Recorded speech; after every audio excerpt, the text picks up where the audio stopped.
안녕하십니까. 유아교육 이론반 OT를 시작하도록 하겠습니다. 지금 상당히 OT 강의를 처음 들으시는 분들은 긴장되기도 하고 설레기도 하고 모르겠다, 막연하다 이런 생각이 드실 것 같아요. OT를 잘 들으면서 내가 이론반 지금 개론하고 그다음 유아교육 가정반 1월부터 5월까지 어떤 마음으로 공부를 해야 될까? 이런 부분들을 좀 잘 생각을 하면서 마음의 준비를 좀 잘 하고 그리고 강의를 듣는 것이 더 좋습니다. 그냥 무작정 강의를 들어서 여러분들에게 더 효과적이기보다는 마음의 준비를 잘하고 계획을 잘 세우고 그리고 강의를 들으면 아마 여러분들이 더 어렵지 않게 공부할 수 있을 거라고 생각해요. 자, 그러면 간단하게 여러분들이 이제 1월부터 5월까지 이론을 이제 우리가 공부해야 될 이론을 뗀다고 하죠. 우리가 다 마스터를 해야 되는데 그 마스터하는 동안 여러분들이 어떤 준비를 해야 되는지 차근차근 설명을 해드리도록 하겠습니다. 자, 일단은 간단하게 유아 임용 시험에 관련된 이야기 합격 전략 설명회에서도 했었죠. 자, 우리가 지금 1월부터 5월까지 공부하는 내용은 여기 1차 시험에 관련된 내용이에요. 유아교육 이론반이라고 하는 것은 1차 시험에 나오는 내용들, 나올 수 있는 내용들, 그러니까 여러분들이 1년 유아교육과를 졸업하면서 배웠던 전 과정을 이때 한번 정리를 하는 거라고 볼 수 있습니다. 자, 그리고 이렇게 1차 시험을 보고 나면 2차 시험을 보게 되죠. 지금 우리 수강생들도 합격 선생님들도 2차 준비를 열심히 하고 있는데 너무 어려움이 많아요. 실제적으로는. 그래서 여러분들 저희 학원에서 늘 강조하고 있지만 2차 시험을 절대 잊지 마세요. 그러니까 이게 뭐 2차를 수업 시간을 연습하고 심층 면접을 연습하고 이러라는 의미가 아니라 일단 학원 커리 내에서 여러분들이 짬짬이 2차를 준비할 수 있게끔 강의가 구성이 되어 있으니까 논술에서 심층 면접도 좀 감을 느껴보고 어떤 방식으로 내가 대처해야 되는지에 대해서 자, 그리고 뭐 플러스를 들으시는 분들이 같은 경우에는 배움 중심 수업 설계라는 어떤 과정을 통해서 여러분들이 2차 시험에서 비중이 높은 수업 능력 평가를 어떻게 대비해야 되는지 기초부터 차근차근 안내를 해드립니다. 이게 여러분들이 한두 달 정도 막 공부해가지고 될 수 있는 부분이 수도 있어요. 왜냐하면 기본적으로 그 베이스가 되게 탄탄한 분들은 그렇게 어떤 기술을 익혀가지고 2차 준비를 잘 할 수 있지만 아직 내가 좀 공부가 부족하고 분들은 이때부터 2차를 차근차근 적응을 해둬야 됩니다. 그래야지만 여러분들이 1차 시험 합격이라는 좋은 기운을 또는 기회를 잡고 2차 시험 준비를 할 때 훨씬 더 편안한 위치에서 또는 좀 더 당황하지 않고 당황하면서 시간을 낭비하는 것들을 많이 줄이면서 대응해 나갈 수 있을 거라고 생각해요. 여러분들의 목표도 저의 목표도 또 학원의 목표도 여러분들이 최종적으로 임용시험에 최종 라인을 넘어서는 것이 목표이기 때문에 이런 부분들을 잘 생각하셨으면 좋겠습니다. 늘 강조드리지만 2차 시험을 절대 잊지 마세요. 그래서 만약 이 1차 공부하는 것이 상당히 힘들어요. 고단하고 왜냐면 계속 이해하고 암기하고 해야 되는 과정이기 때문에 그때 잠깐 머리를 쉬면서 심층 면접의 문제들에 대해서 내가 한번 대답도 만들어 보고 또는 수업 실현에 관련된 모의 수업에 관련된 것들도 내가 한번 이론을 들어보고 내가 만약 1차를 합격해서 2차 시험을 보게 된다면 난 이렇게 한번 해봐야지 라고 하는 뭔가 꿈과 희망을 가지고 하면 훨씬 더 공부를 잘할 수 있을 거라고 저는 생각해요. 그래서 2차 시험을 잊지 말고 그래서 우리 1차 점수 2차 점수 다 잘 받아가지고 최종 선발까지 벽까지 그 선까지 넘어보도록 합시다. 그거의 기초가 되는 이론 강의라고 볼 수 있어요. 자, 그리고 이제 그래서 우리 커리가 이렇게 되어 있어요. 1차를 준비하면서도 2차를 준비할 수 있도록 논술에서 심층 면접에 관련된 내용들을 다뤄 드릴 거고 왜냐하면 기초가 필요하니까 그 다음에 배움 중심 수업 설계에서 또 2차 모의 수업에 관련된 내용들을 조금씩 다뤄 드릴 거고 자, 그래서 이렇게 정리가 되어 있고 질문들이 좀 있더라고요. 2차 실전반은 패키지를 들은 사람들만 들을 수 있습니까? 라고 하는 질문들이 있는데 요거는 패키지에 포함되어 있지는 않지만 다양한 분들이 예전에 우리 강의를 몇 년 전에 우리 강의를 들으셨던 분들도 그렇고 2차 실전반은 어떤 분들이든지 다 열려 있어요. 하지만 이제 2차 개별 지도반 같은 경우에는 저희가 조금 더 커트라인을 높여놨어요. 왜냐하면 이게 상당히 짧은 기간에 2차 개별 지도가 이루어져요. 그래서 어느 정도 준비가 되어 있지 않은 선생님들은 그때 진행되는 어떤 내용들, 이미 준비가 되어 있어 해서 배움 준비 설계를 들은 경우 또는 2차 대비 실전반을 들은 경우에만 개별 지도반을 신청할 수 있도록 정리를 하려고 합니다. 그래서 이 짧은 기간에 3일, 4일 정도 저희가 스파르타식으로 여러분들한테 계속 연습하고 훈련하는 기회를 드리는데, 이 기초가 없으면 이때 아무리 많은 정보를 드려도 이게 소화가 잘 안 되더라고요. 그래서 이 2차 개별 지도반 같은 경우는 우리 패키지 수강생들 중에서 또 2차 실전반이나 또는 배움 중심 설계를 들으신 분들은 요 개별 지도반을 신청하실 수 있게 이렇게 좀 커트라인을 높이려고 해요. 그렇지 않으면 선생님들은 준비된 선생님들이랑 같이 공부를 하다가 너무 이렇게 좀 힘들어 하시기도 하고 방향을 못 잡으시기도 하고 그런 부분들이 있어서 그렇게 좀 커트라인을 높여놨습니다. 그래서 2차 실전반은 뭐 어떤 분이든지 수강이 가능하고, 개별 지도반 같은 경우에는 패키지를 수강하시고 2차 실전반을 들으셨거나 또는 배움 중심 수업 설계를 들으셨거나 하는 분들로 제한이 되어 있습니다. 그거에 대한 간단한 안내를 드릴게요. 질문이 있었기 때문에. 자, 그럼 본격적으로 이론반을 어떻게 공부해야 될까라고 하는 부분으로 들어가도록 할게요. 자, 먼저 시험 공부를 무작정 시작하는 것이 아니라 시험 공부를 시작하기 전에 여러분들이 어떤 준비가 필요한지에 대해서 안내를 해드리도록 하겠습니다. 준비가 된 사람과 준비가 안 된 사람은 똑같이 10발자국을 걸어도 그 힘의 강도가 다르니까 우린 준비를 좀 철저히 하고 공부를 시작해 봅시다.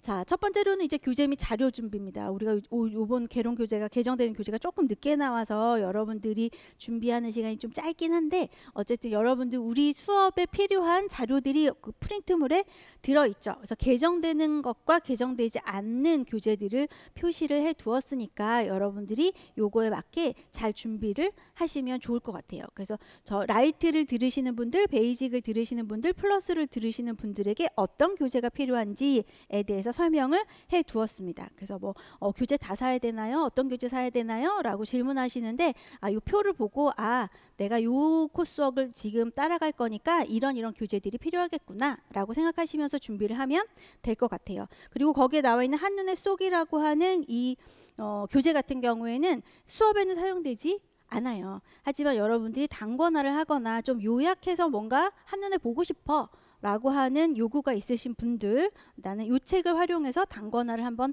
해야지 라고 하시는 분들은 요 한눈에 쏙 보이는 유아교육과정으로 여러분들이 계획한 시간부터 단권화를 시작하시면 될 것 같습니다.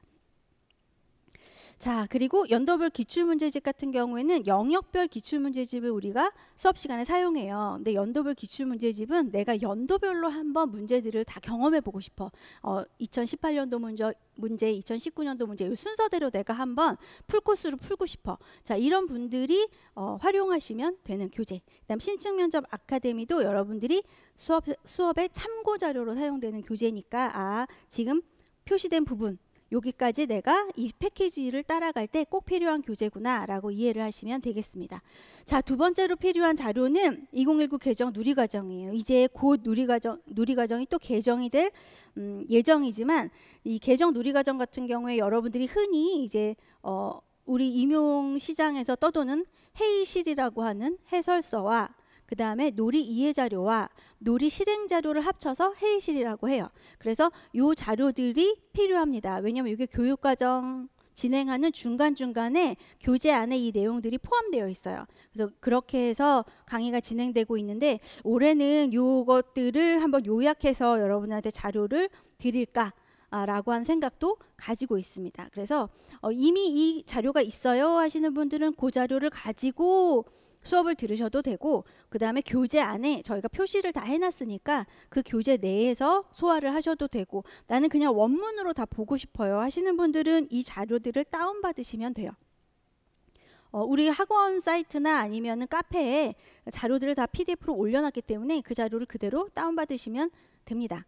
자, 그래서 이 자료들도 미리 준비를 해두시면 좋겠고, 그 다음에 제일 중요한 여러분들의 다이어리가 필요하겠죠. 나는 어떻게 1년을 보낼 것인가 라고 하는 것에 대한 계획은 처음부터 우리 교육과정 일정에 맞춰가지고 패키지 일정에 맞춰가지고 요때부터는 내가 개론을 시작하고 요때는 이제 회의실을 시작하고 라고 하는 것들에 대한 계획을 미리 세워 놓으시고, 그래서 저 이제 제 사무실에도 붙어 있거든요. 연간 계획 쫙 붙어 있습니다. 내가 그래서 이때는 어떤 자료들을 준비할 거고, 이때는 요약 자료를 만들 거고, 이때는 총괄평가 자료를 만들 거고, 저도 계획표를 쭉 세워놔요. 그리고 가늠하는 거죠. 왜냐하면 인생이 그렇게 계획대로 흘러가지를 못해요, 사실은. 왜냐하면 나는 토요일에 이걸 계획했지만 토요일에 아주 중요한 일이 생길 수도 있고, 그러면 내가 그때그때마다 계획을 수정하면서 여러분들의 공부 계획이 흔들리지 않도록 하는 것이 제일 중요합니다. 그래서 이렇게 연간 다이어리도 벽에다 붙여놓고 전체 일정을 바라볼 수 있도록 준비를 해놓으셨으면 좋겠고, 그래서 이걸 처음부터 다 채우는 것이 아니라 처음에는 우리 이제 패키지 교육 과정에 맞춰서 스타트 라인, 그 다음에 종료 라인을 표시를 해놔야 되겠죠. 그래서 나는 이때까지는 암기를 할 거고, 이때까지 무슨 문제를 풀어볼 거고, 총괄평가는 언제 풀 거고 라고 하는 계획들을 한번 쭉 적어도 1월부터 5월까지 쫙 표시를 해두시고, 그 다음에 본인들의 공부 양에 따라서 점점 계획을 수정해 나가는 과정이 필요할 거예요. 자, 그러면 이렇게 큰 표로 한 전체의 나의 1년의 나의 계획을 세우고, 그 다음에는 이제 주간 계획을 세워야 되겠죠. 왜냐하면 계획은 수정하라고 있는 거잖아요. 계획은 계획대로 이루어지지 않기 때문에 생긴단 말이에요. 그래서 연간 일정 같은 경우에 큰 틀로 여러분들이 정해져서 움직이겠지만, 주간 계획은 수시로 달라질 수 있습니다. 그래서 나는 이번 주에 난 생일이 있어. 그래서 원래 난 수요일 목요일에 강의를 듣는데 그때 목요일에 내 생일이 있어가지고 그때 강의를 못 들을 것 같아. 그럼 난 또 언제 강의를 들을 것인지 라고 하는 것들을 꼼꼼하게 계획을 세워놔야 되겠죠. 그래서 여러분들이 내가 공부 때문에 못했어, 공부 때문에 나 생일도 없었어, 공부 때문에 나 친구도 못 만났어, 이런 거 모든 것이 다 공부 때문이야 라고 하면 나중에 엄청 억울해져요. 그래서 여러분들의 어떤 행복한 공부를 위해서 이렇게 주간 계획표를 짜는 것, 월간 계획, 그 다음에 주간 계획 이렇게 짜서 여러분들이 촘촘하게 놓치지 않고 공부하는 과정을 이끌어 나가시기를 바랍니다. 물론 뭐 저가 이렇게 얘기하지 않아도 여러분도 충분히 이렇게 준비를 하고 계시겠지만, 어쨌든 계획은 크게, 그 다음에 조금 더 작게, 조금 더 작게 순차적으로 세워야 여러분들이 누수 없이, 그렇죠? 어떤 빠지고 놓치고 하는 거 없이, 또는 공부 시간을 채우지 못하고 그냥 일주일을 날려버리거나, 그 일주일을 날려버릴 수밖에 없다면 그 다음 주, 그 다다음 주에 채워야 되거든요. 그런 계획들을 하면서 누수 없이 공부를 하시기 바랍니다. 그리고 거기에 나와 있는 여러분들의 스터디 노트 꼭 쓰면서 공부해야 되거든요. 실제적으로 쓰지 않고 눈으로만 공부한다는 것은 매우 어려운 일이에요. 여러분들에게 이미 많은 정보들이 있다라고 하면 가능한 일일 수도 있겠지만, 그렇지 않은 경우에는 손으로 꾹꾹 누르면서 써야 여러분들이 더 공부가 잘 될 수 있습니다. 그래서 이런 스터디 노트, 노트가 없다면 A4 용지를 묶어놔도 상관없어요. 어떤 것이든지 간에 내가 공부를 하는 동안 지속적으로 쓸 수 있는, 그렇죠? 쓰고 반복해서 쓰고 동그라미 치고 별표 치고 할 수 있는 그런 노트를 하나쯤 마련하셔서 여러분들이 기록하면서 공부할 수 있기를 바랍니다. 이게 이제 여러분들이 수업을 듣기 전에 준비하셔야 될 내용이다 라고 하는 것을 안내 드려요. 자, 그 다음에 두 번째로는 이제 우리 온라인 커뮤니티를 가입을 하셔야 되겠죠. 그래야지 정보를 빠지지 않고 다 좋은 정보들을 다 가져갈 수 있으니까. 그래서 여러분들 이미 수강생이라면 아이미소 유아임용학원 홈페이지에 가입이 되어 있을 겁니다. 여러분들이 주로 사용해야 될 메뉴판이 아마 여기라고 생각해요.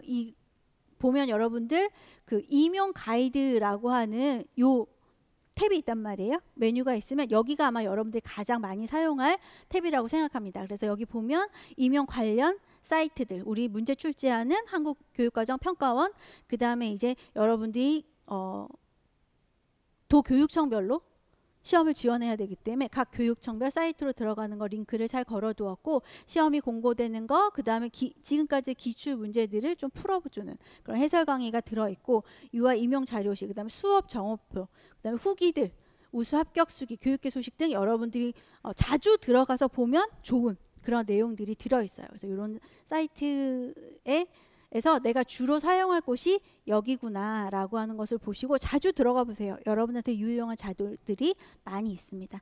자, 그 다음에 두 번째로는 밴드 밴드에 어떻게 들어가나요? 라고 이야기하시는데 저희 지금 밴드에서 여러분들이랑 좀 즉각적으로 소통하기 위해서 우리가 밴드를 운영해요. 휴대폰으로 훨씬 더 사용하기 좋은 SNS이기 때문에 여기 보면 학원에서 공지를 하시기도 하고 또는 제가 필요한 내용들을 공지하기도 하고 여러분들끼리 질문하고 대답하는 채팅창도 있고 해서 네이버 밴드에 가입합니다. 초대 문자가 갈 거예요. 그럼 초대 문자를 따라 들어오셔서 밴드에 들어오시면 그때부터 여러분들이 아주 여기 함께 공부하시는 분들과 대화하면서 공부할 수 있다라고 하는 거. 그 다음에 세 번째로는 아직 정리가 되어 있지 않아요.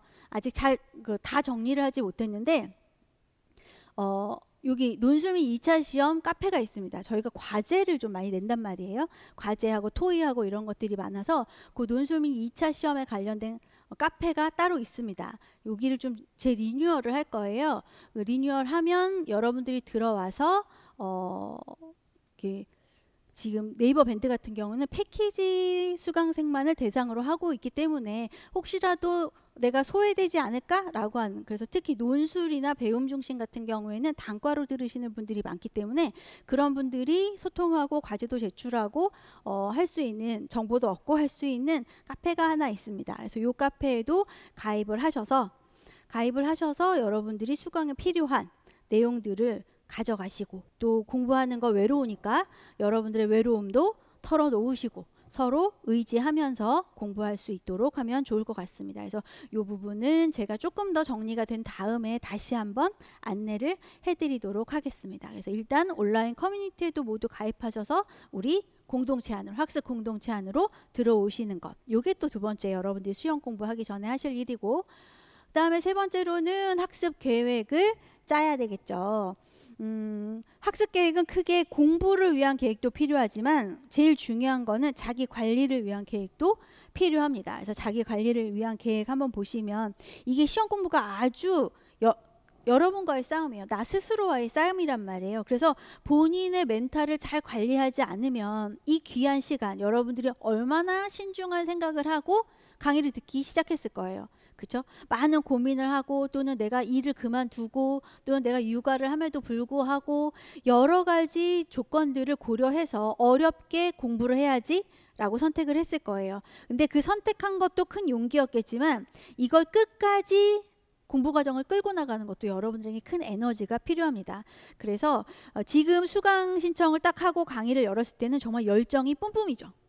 정말 내가 이거 어떻게 선택했는데 나 정말 잘해볼 거야 라고 하는 생각이 있으실 거예요. 근데 이게 아까 처음에 얘기했던 것처럼 이 계획대로 되지 않습니다. 그러면 그 계획이 하나하나 어그러질 때마다 여러분들이 큰 이제 실망감에 빠지게 되고 슬럼프를 겪게 되고 공부를 포기하는 경우가 많아요. 자, 그래서 이런 부분들을 여러분들이 잘 관리하지 않으면 그러면 이제 공부는 공부대로 힘들고 마음도 마음대로 힘들고 마음만큼 공부는 되지 않고 이런 과정을 여러 번 겪다가 그냥 포기해버리는 번아웃 돼버리는 경우가 있습니다. 그래서 여러분들 항상 하면 된다라는 긍정적인 생각을 가지고 공부를 하셨으면 좋겠어요. 왜냐하면 나만 그렇지 않습니다. 여러분만 유별나게 힘들고 유별나게 마음이 고독하고 그러지 않아요. 공부하는 사람은 누구나 다 겪는 일이기 때문에 내가 공부를 하면 좋은 결과가 나올 거야 라고 하는 긍정적인 생각을 가지고 공부를 하셨으면 좋겠고, 자, 두 번째로는 내가 시험에 합격해야지 라는 단편적인 목표가 아니라 여러분들만의 특별한 목표의식과 의지가 있었으면 좋겠어요. 그래서 공부하기 전에 목표를 세우세요. 시험을 합격해야지 라고 하는 목표가 생기만이 여러분들 목표가 돼서는 안 돼요. 왜냐하면 시험에 합격해야지 라고 하는 목표를 세우면 공부를 하다가 내가 시험에 합격하지 못할 것 같잖아요. 그럼 포기를 해버려요. 그러면 너무 우리의 시간과 노력이 아깝죠.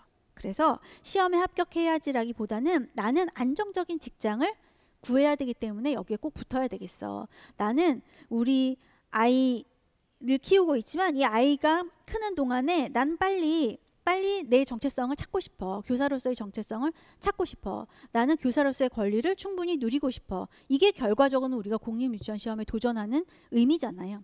그래서 목표는 여러 가지가 있을 수 있죠. 나는 공립유치원 선생님이 돼서 매년 주어진 충분한 방학 기간을 이용해서 난 여행을 다니면서 살 거야. 와 같이 여러분들의 어떤 특별한 목표 의식을 가지고 공부하셨으면 좋겠어요. 그런 목표를 세웠으면 좋겠어요. 그래서 시험에 합격해야지 라는 목표가 아니라 나는 시험에 합격해서 이래야지 라고 하는 목표, 난 좋은 교육을 해야지, 뭐 이런 이상적인 목표도 있을 수 있겠지만 그거는 기본이라고 치고 아주 내 삶에 대한 나의 개인적인 욕구를 충족시키기 위한 아주 중요한 목표를 하나씩 가지고 공부를 하셨으면 좋겠습니다. 자, 그리고 세 번째로는 규칙적으로 지치지 않고 공부할 수 있는 공부 시간을 정하고 꼭 지키려고 노력하세요. 이제 합격 수기들을 막 찾아보면 전 10시간 공부했어요. 전 하루에 8시간 공부했어요. 뭐 16시간 공부했어요. 막 여러 가지 합격생들의 어떤 신화 같은 그런 얘기들이 많이 있단 말이에요. 자, 그런데 사람마다 공부를 할 수 있는 역량이 다르고 그 다음에 여건이 달라요. 그래서 여러분들이 이제 1월 달에 쭉 공부를 한번 해보고 내가 일주일 동안 안정적으로 공부할 수 있는 시간은 한 몇 시간이구나. 하루에 안정적으로 공부할 수 있는 시간은 2시간이구나. 내가 만약 아이를 키우는 사람이라면 내가 아이가 낮잠 자는 시간에 난 공부를 할 수 있겠구나. 와 같이 여러분들이 공부할 수 있는 시간을 체크하시고 난 하루에 10시간씩 공부해야지 라고 해서 매주 지키지 못하거나 매일 지키지 못하거나 이러지 마시고 여러분들이 지치지 않고 공부할 수 있는 시간을 정하고 그 시간만큼은 내가 꼭 그 주에 완료할 수 있도록 하시면 훨씬 더 여러분들이 지치지 않고 공부를 할 수 있습니다. 그리고 네 번째로는 아주 기초적으로 여러분들 기초체력과 면역력을 강화할 수 있는 생활습관을 실천하셔야 되겠죠. 밤늦게 공부하는 게 좋은 사람도 있고 또 아침에 일찍 공부하는 게 좋은 사람도 있고 여러분들의 어떤 타임테이블 잘 확인을 하셔서 여러분들의 습관 그리고 괜찮다면 할 수 있다면 운동도 놓치지 않고 뭐 운동이 대단하게 뭐 내가 뭐 막 헬스를 하고 뭐 요가를 하고 이런 것들을 할 수 있다면 좋고 그렇지 않다면 난 점심 먹고 나서 꼭 30분은 걸어야지. 그냥 점심 먹고 제자리에 앉지 말아야지.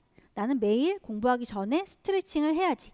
와 같은 그런 여러분들이 생활 속에서 실천할 수 있는 그런 운동 계획을 가지고 생활 습관을 가지셨으면 좋겠습니다.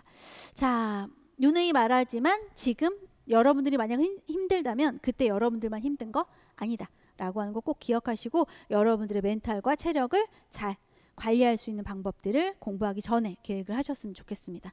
자, 두 번째로는 이제 공부를 위한 계획을 세워야 되겠죠. 여기는 두 번째로 되었는데 여기 세 번째로 되었네요. 공부를 위한 계획을 세워봅시다. 자, 시험은 공부는 한 번에 완벽하게 할 수가 없습니다. 그래서 여러분들 왜 안 될까? 왜 안 될까? 나는 왜 문제를 못 풀까? 나 공부를 다 하고 굿모닝 퀴즈를 풀었는데 왜 하나도 풀 수가 없을까? 자, 이런 생각들을 가지게 되면 공부 의지를 잃어가요. 공부 좋아하는 사람은 아주 특별한 사람이죠. 저도 공부하는 거 뭐 그렇게 좋아하지 않습니다. 공부가 직업이니까 하는 거지 공부를 좋아하지 않아요. 자, 누구나 다 공부하는 것이 힘들죠. 그래서 여러분들이 공부를 잘하는 것도 중요하지만 시험 공부는 꾸준하게 하는 것이 훨씬 더 중요해요. 그래서 내가 어떻게 꾸준하게 반복할 수 있는지 그런 반복할 수 있는 계획을 세웠으면 좋겠습니다.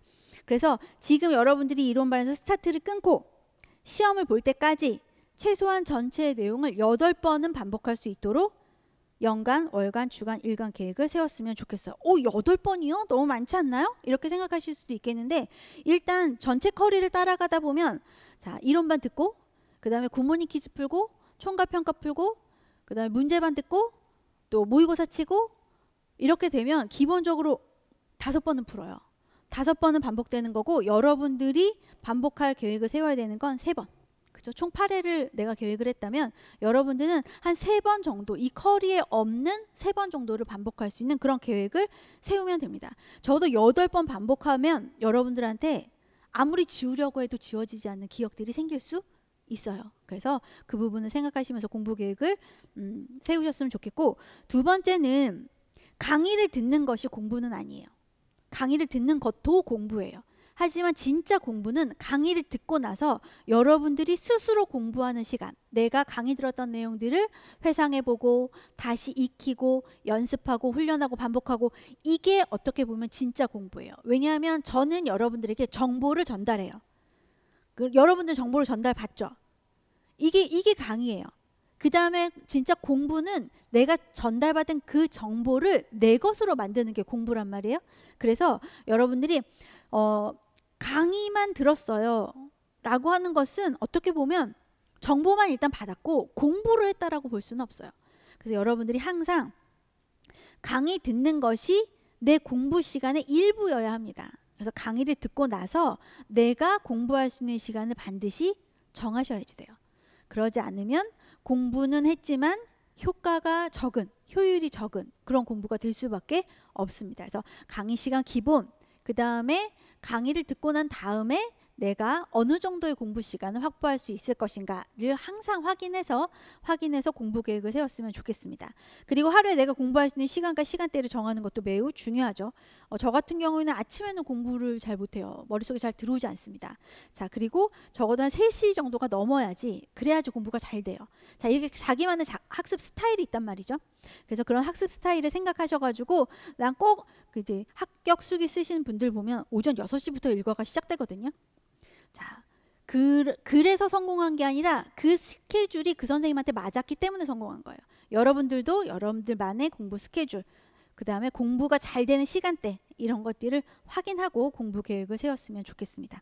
자, 그리고 예습을 중심으로 공부할 것인가 복습을 중심으로 공부할 것인가 또 정해야 돼요. 이미 좀 경력이 좀 되신 분들, 그쵸? 또 공부를 이전에 해보셨던 분들, 그런 분들은 예습보다는 예습 중심으로 공부하시는 게 좋아요. 왜냐하면 예습을 쭉 하면서 내가 완전하게 이해하고 있는 것도 있고 완전하게 하지 못하게 이해하고 있는 것들이 있어요. 그러면 강의를 드릴 때는 어디에 초점을 맞춰서 예습해봤더니 내가 이 부분이 약하네? 라고 확인된 부분을 중심으로 집중적으로 강의를 들으셔야 됩니다. 자, 그래서 공부를 조금 해보신 분들, 난 그래도 뭔가 기초가 조금 있어요 하시는 분들은 예습 복습 다 할 수 있으면 제일 좋지만 예습을 중심으로 공부를 하시고, 처음이에요 하시는 분들은 예습하는데 시간이 너무 오래 걸려요, 사실은. 그래서 예습을 한다는 것은 그냥 내가 책을 한번 읽어보는 것 중에 여기 내가 아는 내용이 있네, 내가 전혀 못 본 내용이 있네, 이 정도를 구분하는 것 정도로 예습을 하고 강의를 듣고 난 다음에 복습을 중심으로 공부하는 것이 훨씬 더 효과적입니다. 그래서 여러분들의 공부 정도에 따라, 즉 여러분들이 가지고 있는 이 시험에 대한 정보, 이 시험에 필요한 어떤 정보의 정도에 따라서 여러분들이 예습을 중심으로 할까 복습을 중심으로 할까를 결정하셨으면 좋겠어요. 예습을 할 수 있으면 좋지만 처음 공부하시는 분들은 예습하는데 시간이 너무 오래 걸려요. 예습하다 지쳐. 강의 듣고 또 복습해야 되잖아요. 내 공부해야 되잖아요. 시간이 너무 오래 걸리기 때문에 본인들의 스타일을 잘 정했으면 좋겠습니다. 자, 그리고 다섯째, 공부 시간은 개론반, 교육과정반, 문제반, 모의고사반 순으로 점차 늘려가셔야 돼요. 근데 이거 거꾸로 하시는 분들 많단 말이에요. 자, 공부 시작할 때 8시간, 10시간 막 해요, 개론반에. 그러다가 이제 지쳐요. 몸이 점점 지쳐가거든요, 실제적으로. 우리 이 시험이 이런 애 저런 애 해도 우리는 고시 공부하는 사람이에요. 그래서 점점 지쳐갑니다. 그래서 여러분들이 개론반부터 여러분들의 체력을 모두 다 소진하면 뒷부분에 정말 미친 듯이 달려야 될 때가 바로 문제반이랑 모의고사반이거든요. 이때 체력이 딸려요.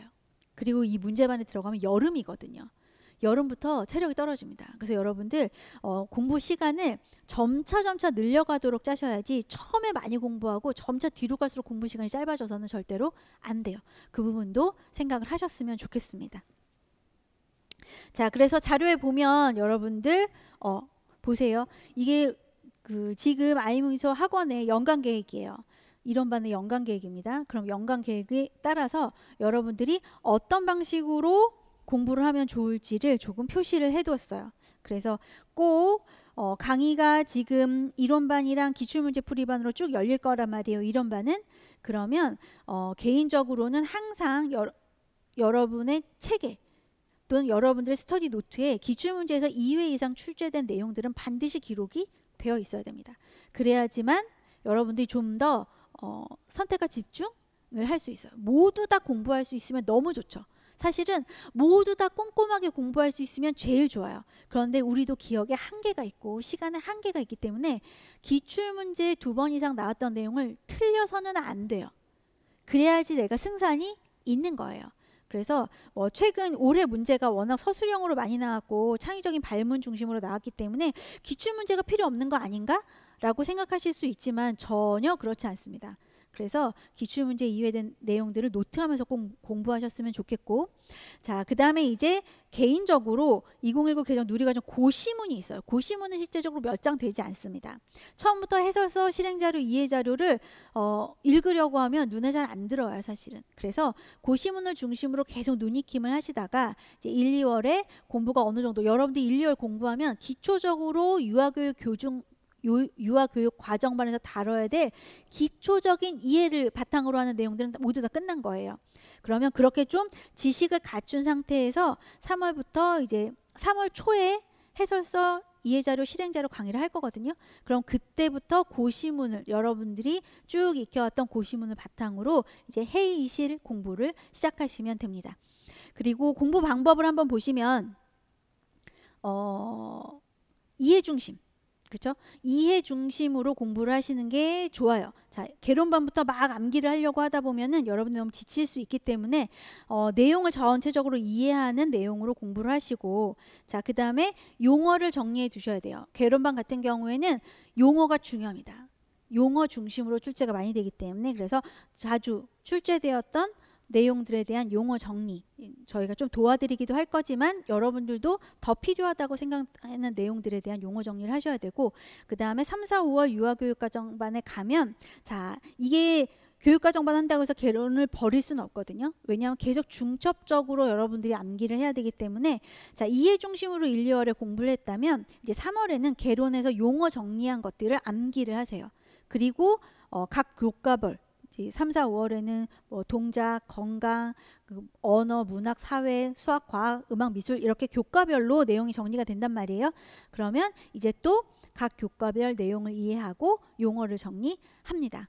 그리고 이제 6, 7, 8월부터 본격적으로 교육과정에 대한 암기를 하시는 것이 좀 더, 제가 공부를 여러분들 조금 더 많이 해보고 그 다음에 시험을 좀 많이 본, 제가 임용시험 보다는 여러 가지 자격적인 시험을 많이 봤던 그런 사람으로서 이렇게 공부를 하는 것이 가장 효과적이었다라고 하는 거를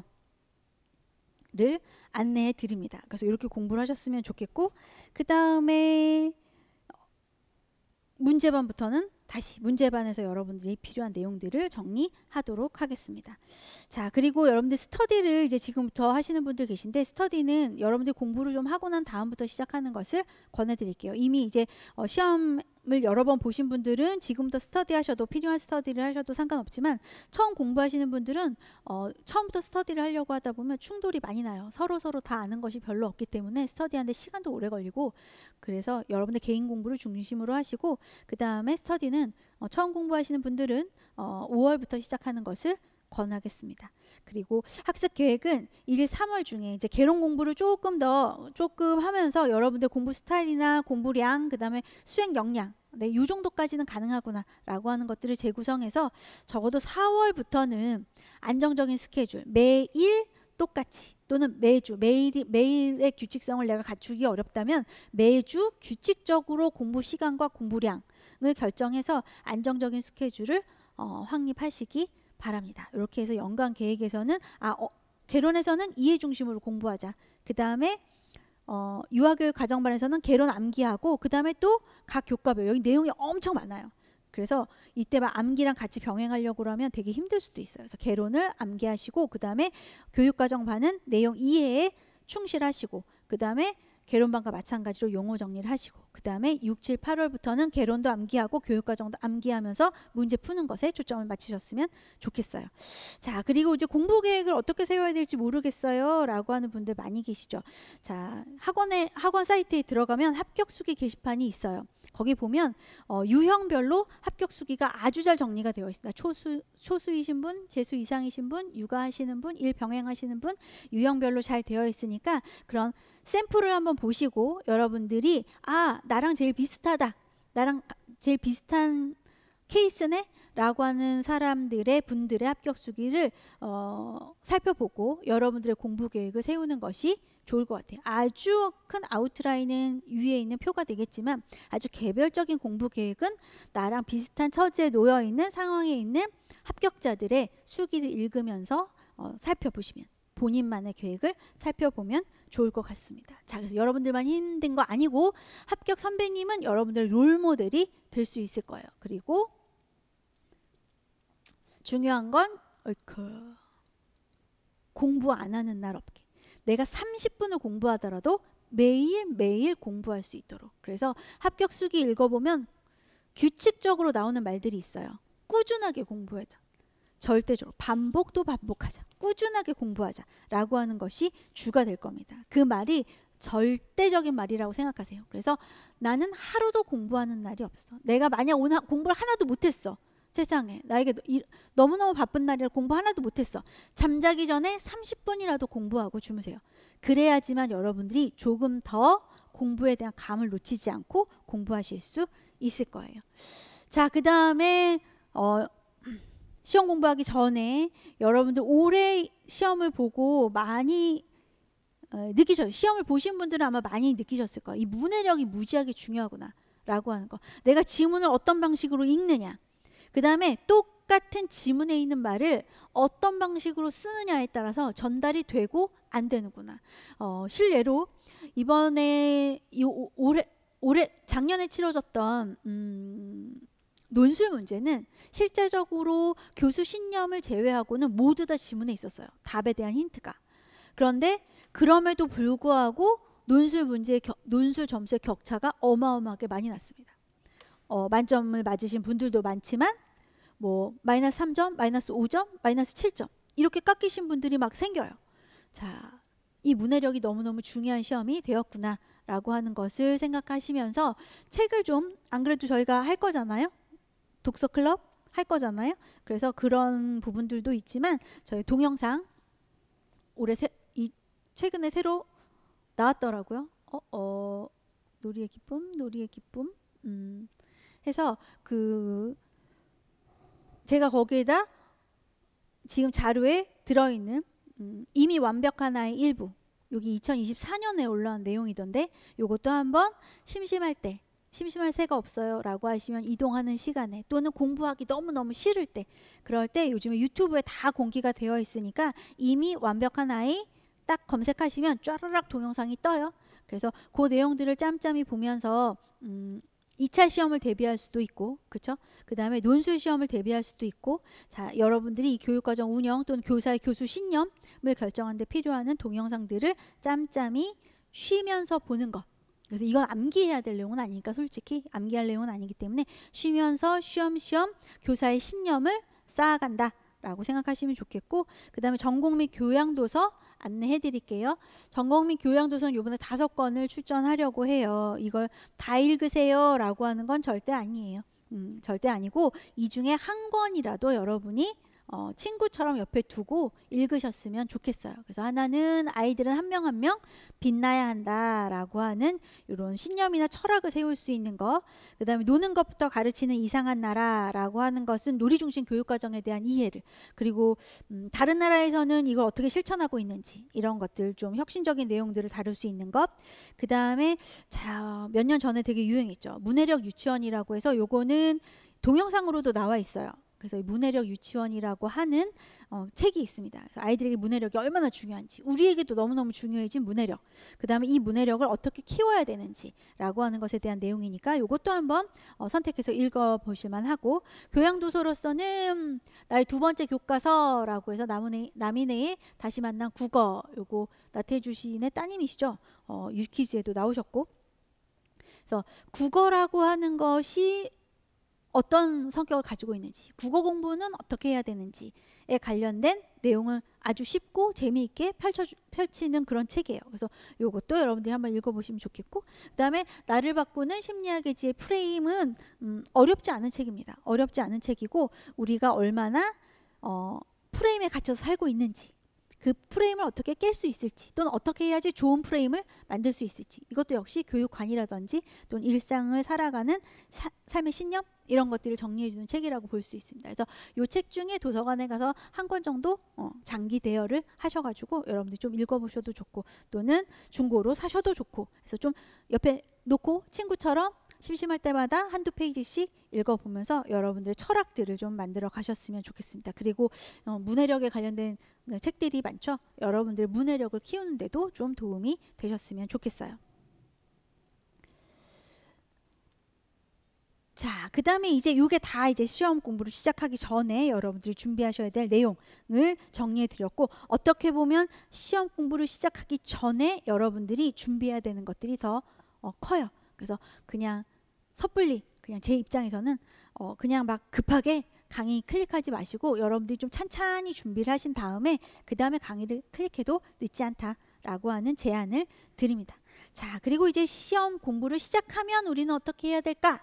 라고 하는 거, 이론반 수강 전략입니다.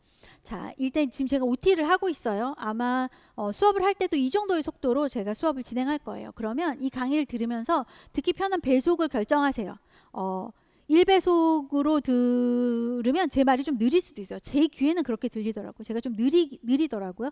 그러면 1.2, 1.4 이렇게 좀 배속을 높여가면서 여러분들 귀에 가장 듣기 편한 배속을 결정할 것. 이것도 상당히 중요합니다. 자, 그래서 배속을 확인하시고 그 다음에 첫 번째로는 예습해야죠. 그래서 아까 말씀드렸습니다. 일단 정보가 좀 많으신 분들은 아는 것을 중심으로 표시하면서 읽으세요. 처음 공부하시는 분들도 마찬가지. 아는 것을 중심으로 표시하면서 읽는 게 예습의 기본이에요. 예습할 때 내가 공부하는 거 아니에요. 예습할 때 내가 모르는 것을 공부하는 게 아니라 예습은 내가 아는 것과 모르는 것을 구분하기 위해서 하는 게 예습입니다. 그래서 내가 잘 아는 것보다는 내가 잘 모르는 것에 집중해서 강의를 들어야 효율적으로 강의를 들을 수 있습니다. 공부가 긴 싸움이기 때문에 여러분들 선택과 집중이 매우 중요해요. 그래서 그런 선택과 집중을 결정하기 위해서 예습을 하시고 그 다음에 이제 강의를 들으세요. 강의를 할 때는 반드시 필기하면서 들으세요. 중요도도 표시하고 제가 들어드리는 예시도 기록하고 하면서 필기하면서 들어야 돼요. 그리고 내가 잘 이해가 안 되는 부분도 표시하세요. 왜냐하면 예습과 강의를 들어도 내가 이해가 잘 안 되는 부분이 분명히 있을 수 있어요. 그래서 배속을 여러분들이 좀 빨리 들으면서 다시 듣기를 하셔야지 됩니다. 그래서 강의를 들으면서 이해가 잘 안 되는 부분을 표시하고 그때 다시 듣고 그때 다시 듣고 하지 마세요. 절대. 나 이 부분 잘 이해가 안 갔는데? 다시 듣고, 그래도 잘 이해가 안 가는데 다시 듣고.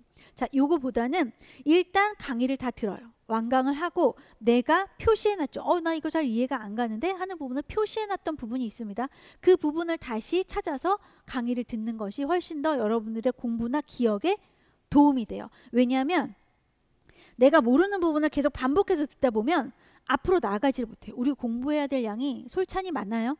그러면 앞으로 가지 못하고 계속 제자리에 있다 보면 공부가 밀려요. 그럼 또 공부가 하기 싫어. 버거워져. 그렇기 때문에 일단 이해가 부족한 부분을 표시를 하고 그 다음에 완강을 하세요. 그 다음에 복습을 할 때 이해가 부족한 부분을 집중적으로 학습하세요.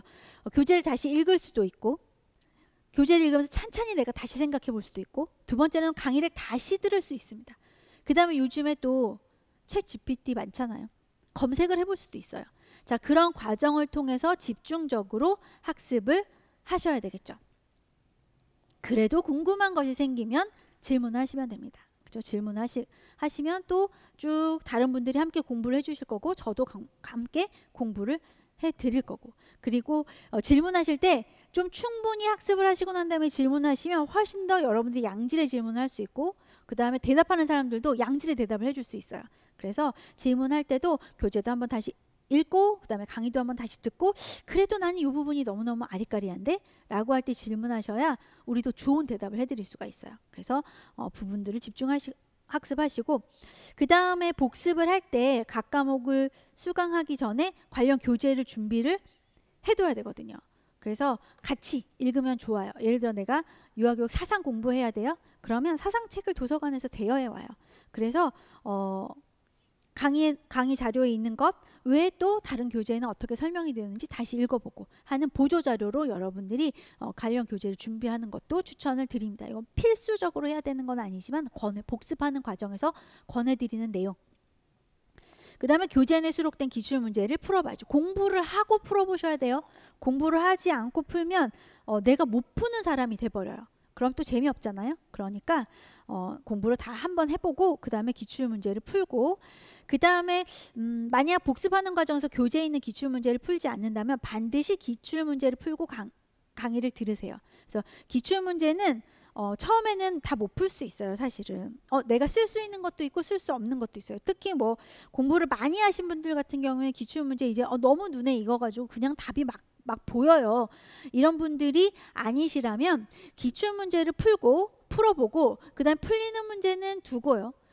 풀리지 않는 문제를 또는 틀린 문제를 찾아서 강의를 들으세요. 왜냐하면 기출문제 풀이도 양이 많아요. 다 들을 수 있다면 너무 좋지만 우리가 좀 더 효율적으로 강의를 듣는다면 문제를 풀고 그 다음에 틀린 문제나 모르는 문제를 중심으로 강의를 들으면 훨씬 더 효율적으로 기출문제를 들을 수 있습니다. 학원이 이론반이랑 기출문제 풀이반을 같이 묶어놓는 이유가 있어요. 왜냐하면 늘 말씀드리지만 기출문제는 우리 교과서예요. 합격생이 우리의 롤모델인 것처럼 기출문제는 우리 교과서나 마찬가지예요. 그래서 요 기출문제를 잘 풀어야 시험도 잘 풀 수 있어요. 그 부분에 대한 의심을 하지 마세요, 여러분들. 그래서 늘 이제 수강생 분들의 의견을 듣다 보면 너무 시간이 없어서 기출문제를 못 풀었어요 하시는데 공부를 반밖에 안 하신 거라고 생각하시면 돼요. 정말 강력하게 얘기 드리고 싶어요. 기출문제 푸는 것도 공부 시간에 반드시 넣어두세요. 나는 공부 다 하고 기출문제 풀어야지. 그러다 기출문제 못 풀 수 있어요. 그래서 공부를 하면서 교과가 끝나면 반드시 공부가 끝난 후에 기출문제를 연습문제 풀듯이 풀어보세요. 그리고 모르는 부분에 대해서 강의를 들으세요. 강의를 다 들으라고 말씀드리지 않습니다. 모르는 거는 찾아서 강의를 들으면 좋겠습니다. 자, 이렇게 이론반을 수강하시고 이론반 자료 활용 안내를 드리도록 할게요. 이론반에서는 크게 출제 경향 분석이랑 개요도 그 다음에 참고 자료가 나갑니다. 출제 경향 분석 같은 경우에는 개정하지 않은 교재의 경우 2025학년도 대비 기출문제를 포함한 출제 경향 분석이 제공이 돼요. 그래서 해당 파일을 프린트해서 교재에 붙이면 좋을 것 같습니다. 근데 개정한 교재 같은 경우에는 개정 때 2025학년도 대비 기출문제를 포함하고 있기 때문에 따로 출제 경향 분석이 나가지는 않아요. 자, 그리고 출제 경향 분석에는 자주 출제되는 내용에 반드시 표시를 해서 출제 빈도를 확인하고 출제 빈도가 높은 내용을 중심으로 먼저 확실하게 반복적으로 공부를 하면 좋겠습니다. 자, 그 다음에 두 번째로 나가는 자료가 개요도예요. 자, 개요도는 교재 전체의 내용을 도표와 키워드로 정리한 자료예요. 요것처럼 키워드를 정리해놨어요. 그 교재의 순서대로 여러분들이 교재를 요약한 자료라고 보시면 될 것 같습니다. 교재 순서대로 이렇게 정리가 되어 있고 여기 표시를 해놓은 부분들이 있어요. 요거는 기출이 되었습니다 라고 하는 표시입니다. 항상 말씀드리지만 선택과 집중이 매우 중요하다. 꼼꼼히 공부하는 것도 필요하지만 일단 선택과 집중한 자료를 내가 절대로 틀리지 않는 것이 중요하기 때문에 자, 개요도에서는 중요도를 표시할 수도 있고 기억한 내용을 필기할 수도 있고 개별 요약 노트로 활용할 수도 있어요. 그래서 제가 좀 여력이 되면 개요도로 공부할 수 있는 방법들도 한번 모색을 해보도록 하겠습니다. 그래서 개요도에 있는 이 표시들은 기출 표시다 라고 하는 거. 요거는 내가 절대로 암기해서 빠뜨려서는 안 되겠구나 라고 이해하시면 될 것 같아요. 자, 그 다음에 세 번째로 나가는 자료가 이렇게 참고 자료가 나갑니다. 참고 자료 같은 경우에는 교재를 보충하거나 요약할 내용이 있는 경우 나가요. 그 다음에 여러분들이 쭉 질문한 내용들을 토대로 이건 좀 보충 설명이 필요하겠는데 라고 하는 부분이 있을 때 나갑니다. 모든 과목에서 나가지는 않아요. 필요한 과목에서만 나가게 됩니다. 그래서 이 참고 자료는 교재와 분리해서 보관하지 말고 교재에 해당 페이지나 과목의 맨 뒷부분에 여러분들이 붙이거나 끼워서 보관하는 것이 제일 좋을 것 같아요. 그래서 참고자료 따로, 개요도 따로, 출제경향 분석 따로 이렇게 하게 되면 공부할 자료가 너무 분산되니까 출제경향 분석도 책에 붙이시고 참고자료도 책에 붙이시고 해서 여러분들이 공부할 어떤 내용들을 한꺼번에 모으는 것이 좋죠.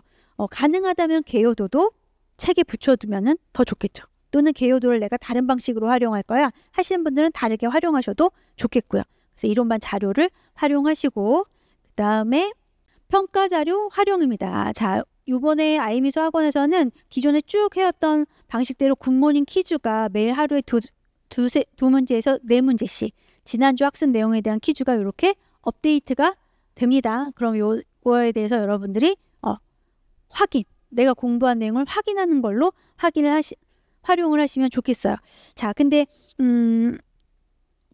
합격 전략 설명에서도 말씀드렸지만 요게 저희들이 PDF 파일로 계속 올리는데 요거를 저희들의 의도는 뭐냐면 아침에 공부하기 시작하기 전에 또는 저녁에 공부 다 마치고 나서 그 다음에 눈익힘을 하면서 이렇게 간단하게 풀어볼 수 있는 그런 퀴즈를 원했는데 여러분들은 요걸 다 출력을 해가지고 또 그냥 시간 날 때 푸는 그런 자료로 활용을 하시더라고요. 그렇게 하는 것도 좋지만 목적에 맞게 하루의 시작 또는 마무리 시간에 공부를 하는 날이든 안 하는 날이든 하루의 시작이나 마무리 시간에 굿모닝 퀴즈를 푸는 것을 권해드려요. 제가 말씀드렸죠. 하루라도 공부하지 않는 날이 없어야 된다. 그러기 위해서 이걸 활용하셨으면 좋겠고 요거를 매일매일 올라가는 퀴즈지만 일주일이나 한 달 단위로 또는 한 주 또는 한 달 분량의 굿모닝 퀴즈를 순서대로 다시 풀어보는 것도 여러분들에게 권해드리는 일이에요. 그래서 요거 그냥 매일 아침 눈익힘으로 풀고 그 다음에 일주일 지난 다음에 일주일 자료 모아가지고 또 한 번 눈익힘으로 풀어보고 그래서 계속 뭐가 중요해요? 인출이 매우 중요해요. 인출은 여러분들의 기억을 도와주는 가장 좋은 방법입니다. 그래서 인출을 하기 위해서 요 자료를 드리니까 여러분들도 다 모아두고 내 공부 다 되면 풀어야지 라고 생각하시지 마시고 그리고 절대로 공부하고 굿모닝 퀴즈를 푼다고 해서 다 맞지 않아요. 다 맞지 않는 게 정상이에요. 그러니까 맞지 않는다고 너무 슬퍼할 필요가 없어. 맞지 않은 문제가 있다면 다음에 풀 때 또 맞으면 되니까 그걸 확인하기 위해서 하는 거니까 그렇게 확인하셨으면 좋겠고 그 다음에 이제 이론반이 끝나면 개론반이 끝날 때 교육과정반이 끝날 때 각각의 내용을 정리하는 100문제를 업데이트를 해드려요. 온라인으로 이렇게 업데이트를 해드립니다. 그러면 이렇게 여러분들 컴퓨터로 톡톡톡 답을 쭉쭉쭉쭉 쓰시면 되는 거예요. 자, 요거를 온라인으로 실시가 되고 여러분들 개인 점수 확인을 할 수 있습니다. 이렇게 쫙 100문제를 풀고 나면 여러분들이 90개 맞았습니다. 85개 맞았습니다. 100개 맞았습니다. 라고 표시를 해드려요. 그래서 요 총괄 평가도 뭐 횟수 제한 없이 여러분들이 언제든지 풀 수 있는 내용이기 때문에 굿모닝 퀴즈와 마찬가지로 인출 자료로 활용을 하셨으면 좋겠어요. 한번 풀고 나면 답이 다 생각이 나는 걸요. 그러기가 좀 어려울 것 같아요. 왜냐하면 제가 이 문제를 만들고 제가 풀어요. 근데 다음에 풀 때 생각이 안 날 때도 있어요. 자, 그러니 여러분들이 이거 한번 풀면 다 기억이 나가지고 요거는 저는 아닐 것 같아요. 그래서 텀을 두고 예를 들어 한번 풀었어요. 2월에 한번 풀었어요. 3월에 또 한번 어느 날에 풀어보세요. 그럼 또 기억이 안 나는 부분이 있을 수 있거든요. 그렇게 하면서 목표는 뭐다? 인출이다. 왜냐하면 자꾸만 집어넣어가지고 기억이 잘 안 되니까. 자꾸 바깥으로 꺼내야지만 기억이 잘 되니까 그 부분을 생각하시면서 이 자료들을 활용하셨으면 좋겠습니다. 자, 여기까지가 여러분들한테 공부를 어떻게 할 것인가, 공부 계획을 어떻게 할 것인가에 대한 안내가 될 것이고 자, 그러면 이제는 개론반을 그러면 어떻게 운영할까요? 또는 개론반 강의 일정에 대해서 설명을 해드리고 OT를 마치도록 할게요. 자, 유아교육 개론 이 과정은 이 코스웍 2달 동안 이루어진 이 코스웍은 사상, 발달, 놀이, 아동복지, 교사론, 부모교육 총 6과목으로 이루어지고 있습니다. 자, 그리고 출제 빈도가 교육과정반에서 다른 교과들에 비해서 높지 않아요. 자, 여기 표시를 해드린 것처럼 요게 사상, 발달, 놀이, 복지, 교사론, 부모교육 요게 이제 요 교과에서 다루는 내용인데 출제 빈도를 보시면 이거 3년간 출제 빈도인데 사상은 없었고 복지도 없었고 이래서 공부 안 해야 된다는 거 아닙니다. 이렇게 출제 안 됐던 영역에서 또 나올 수도 있기 때문에 하지만 다른 교과에 비해서는 출제 빈도가 낮은 편이다. 라고 하는 것을 확인하시고 여기 이 교육과정을 공부할 때 공부를 훨씬 더 많이 해야 됩니다. 그래서 이때 너무 진을 빼지지 않으셨으면 좋겠어요. 자, 그리고 자료에 설명해 드린 것처럼 요 유아교육 개론을 잘 이해해야 뒤에 있는 신체운동 건강이나 의사소통 사회관계 예술경험 자연탐구에 대한 이해도를 훨씬 더 높일 수 있습니다. 그래서 제가 이해 중심으로 공부하세요 라고 말씀을 드린 게 그 이유예요. 자, 그리고 발달이나 놀이, 교사론, 부모교육의 4개 교과는 1차뿐만 아니라 2차 실기시험 전반에 걸쳐서 기초지식이 됩니다. 제가 작년에 처음으로 심층 면접을 쭉 진행을 해봤는데 심층 면접은 여러분들이 공부한 모든 것에 대한 것들을 물어요. 그래서 이게 하루아침에 준비가 잘 안 될 것 같아요. 좋은 교수 신념을 가지고 있어야 되고 그 다음에 교사로서의 자질에 대한 이해가 있어야 되고 유아들의 놀이에 대한 이해가 있어야 되고 이게 총체적으로 이 개론을 잘 이해하고 있어야지만 심층 면접에 대한 답을 잘할 수 있게끔 문제들이 나오더라고요. 그래서 이해 중심의 교과다라고 생각하시고 이해를 잘할 수 있는 방식으로 공부를 하셨으면 좋겠습니다.